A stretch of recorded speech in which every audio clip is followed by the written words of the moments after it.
Vitamin A మన కళ్ళకి, చర్మానికి, ఇమ్యూన్ సిస్టమ్‌కి చాలా అవసరం. కానీ చాలామందికి తెలియని విషయం ఏమిటంటే విటమిన్ ఏ ఎక్కువైతే అది శరీరంలో విషంలా మారిపోతుంది. విటమిన్ ఏ ఎక్కువైతే మన శరీరంలో ఏం జరుగుతుందో తెలుసుకుంటే మీరు షాక్ అవుతారు. ఇది ఫ్యాట్ సాల్యుబుల్ విటమిన్. అంటే బాడీ నుంచి బయటికి పంపడం చాలా స్లో.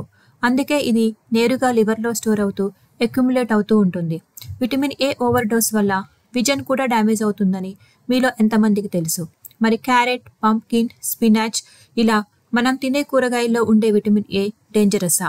విటమిన్ ఏ ఎక్కువైతే బాడీ ఇచ్చే warning signs headache, dry skin, hair fall, tiredness, knee pain, joint pain వీటిని ఎక్కువ కాలం ఇగ్నోర్ చేస్తే వచ్చే క్రోనిక్ సమస్యలు ఏమిటి? విటమిన్ ఏ టాక్సిసిటీ ఉన్నవాళ్ళు ఎలాంటి జాగ్రత్తలు తీసుకోవాలి? ఇవన్నీ మీరు తెలుసుకోవాలంటే మా ఛానల్లో ఉన్న ఫుల్ లెంత్ వీడియో తప్పక చూడండి.